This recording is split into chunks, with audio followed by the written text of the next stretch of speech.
Hello everybody, welcome to the show.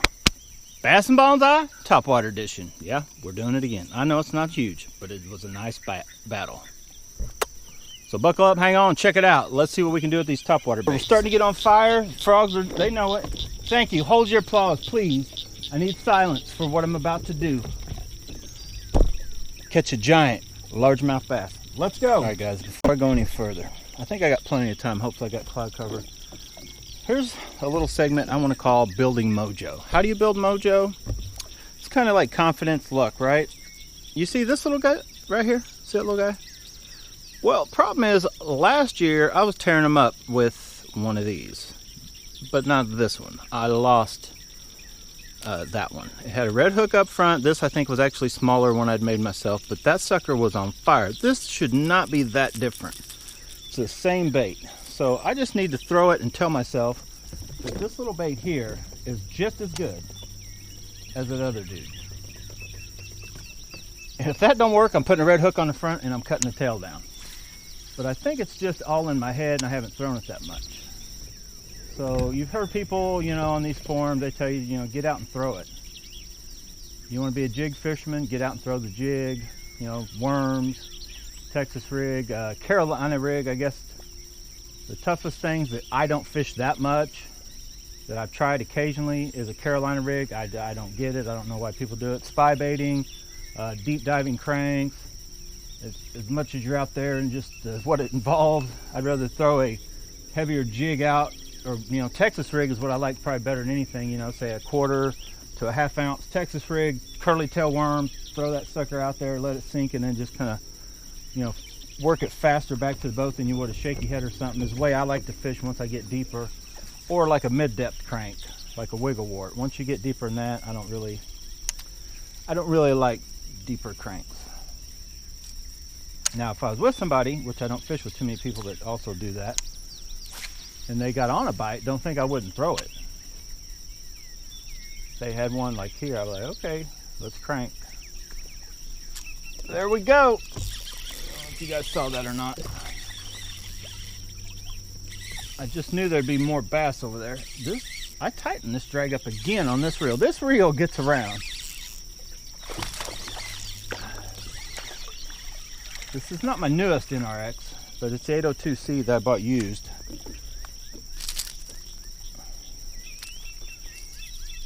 There you go, confidence. Let's get it.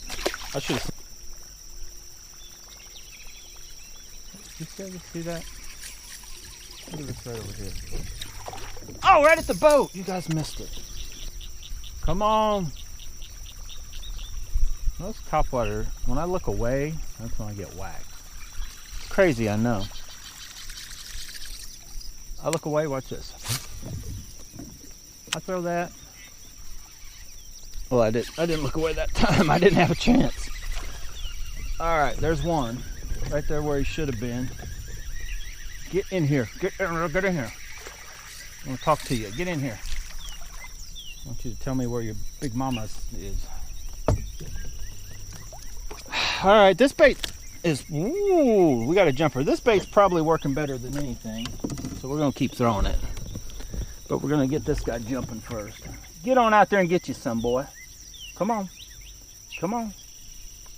Get on out there. Get on out there. Get on out there and get you some. That's what I'm talking about. Right here, right now, Bass and Bonsai. We're on fire. Buckle up. Hang on. We're going to catch a big 5-pound bass. Huh? You don't think so? We're going to do it right now. Watch this. Not even looking. Oh boy, we're going to have to check that line. Did you guys see that? Let's see how good the old P-line original is as far as abrasion resistance goes. Whoa. Let's check it. Oh no, it's not good. Yep. I was wrapped hard.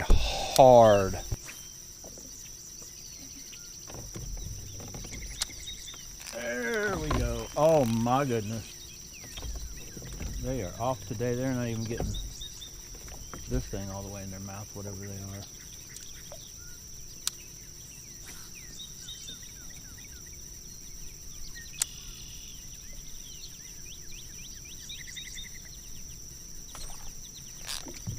There we go. Oh my goodness. Well, if there's not a big topwater hit, throw this little guy. And we all know that it can catch big ones. But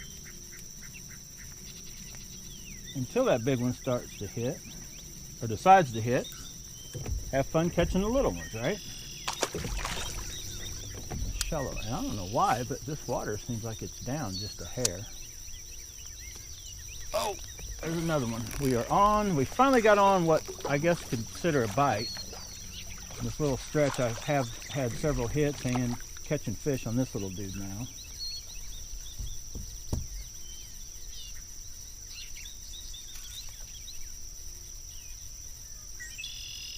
Little bitty dudes though. Nothing to write home about. Okay, well, let's keep going. I'm going to keep throwing this because it is getting hit. Oh! And they might be getting a little bigger. There may be a bunch of them right in that little area. Get up here. We are on a little bite now. Anyway.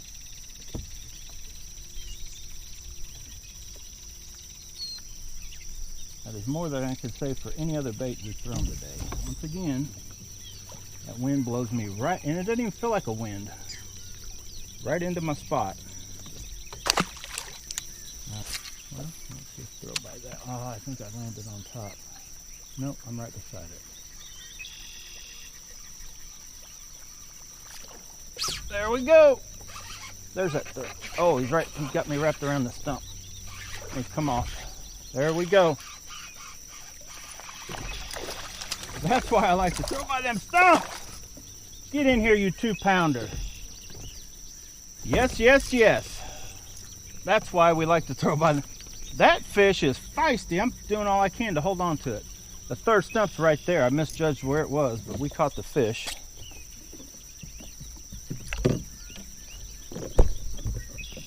Yes, we did. We caught... Get that out of your mouth. Biggest bass of the day, unfortunately. But guess what? We're catching them on topwater. This one is a kisser. For luck. You always got to kiss the big one for luck. All right. This one's trying to get away. Okay, let's see if this one's going to jump. I'm pretty sure it's going to jump like crazy. Oh no, it shook. It fooled me. It shook its head. I just knew that bass was going to jump. That bass was feisty. I'm throwing a little bit of everything, but I'm kind of going from the one extreme to the next. Your 1/2 ounce buzzbaits, bright colored, then to these little lightweight BFS poppers.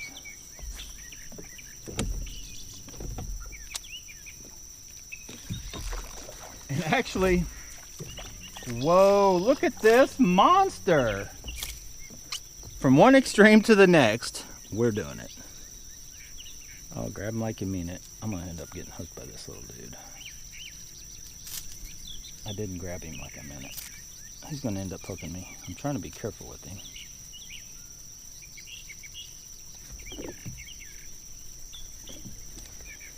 And I know y'all like this shot.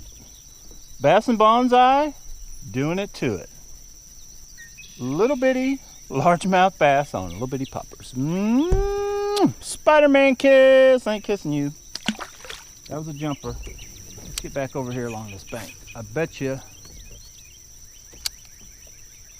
there's more right in here.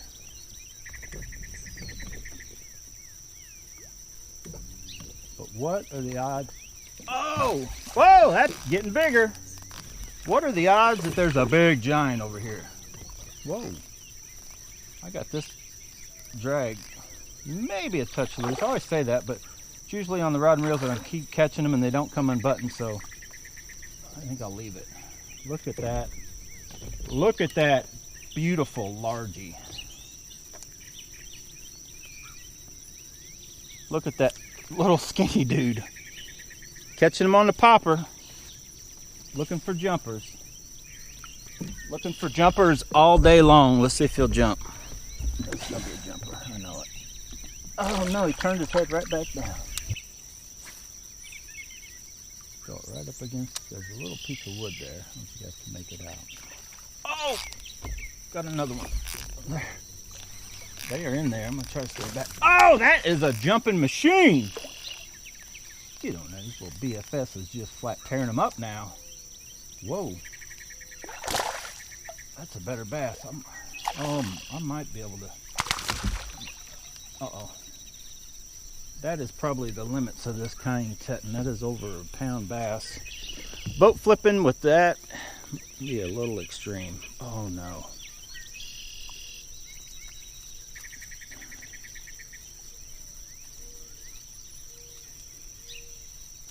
He got it hooked all kinds of weird. Let me get a good grip on him.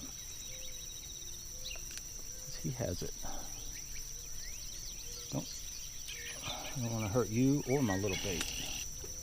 Ow, I hooked myself. Okay, beautiful largemouth bass. Let's see if it'll jump.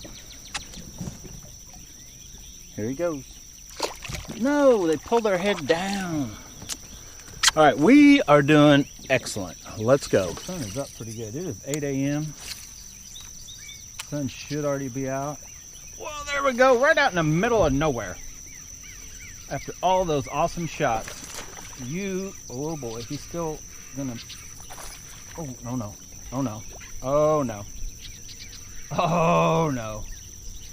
Do you think he come off? No, he's still there. He's still there. No, he come off.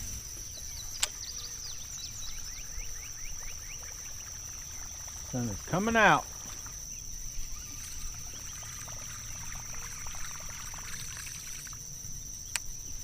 I don't think I did catch anything on a little buzzbait, did I?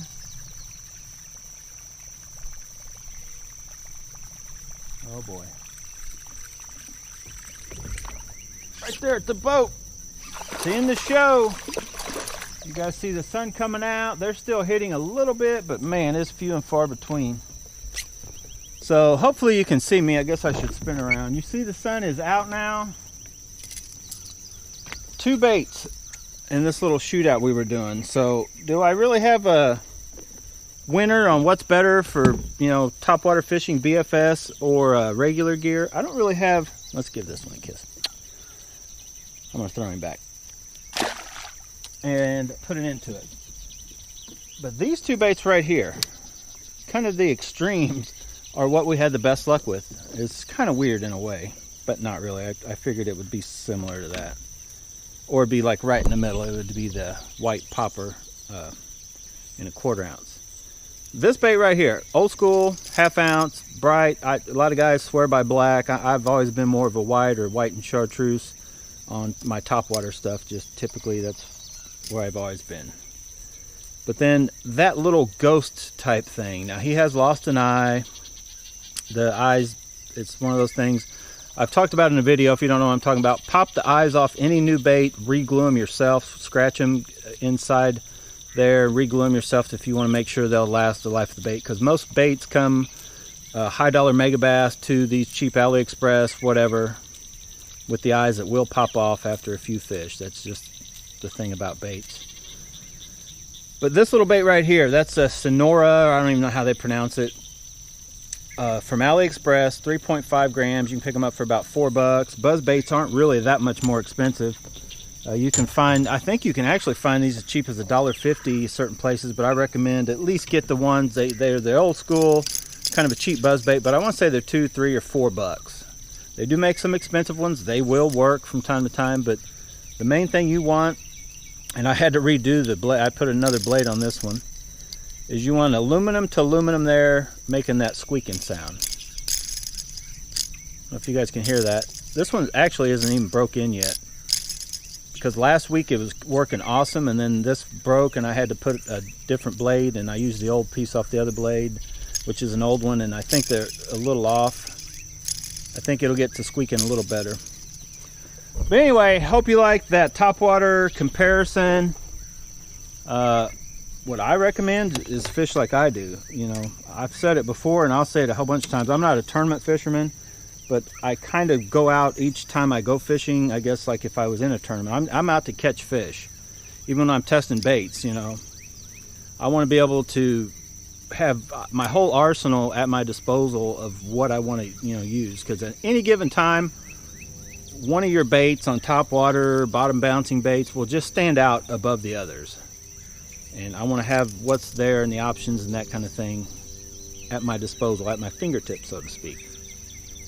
Today I think it was almost even. I'll have to go back when I edit this video and the footage, but we caught bigger on this, but I think we actually caught about the same number on either bait, and I think we caught fish that couldn't have been caught with this. And I think if we would have slowed down and finished the whole day, say, fishing with this, or we could keep fishing with this and probably still keep catching them. I think this will catch them when this one shuts off, but then this one you can't cover near as much water, and so therefore typically you won't catch it as many of the chances to catch a big one as you would with this guy when they're hitting top water.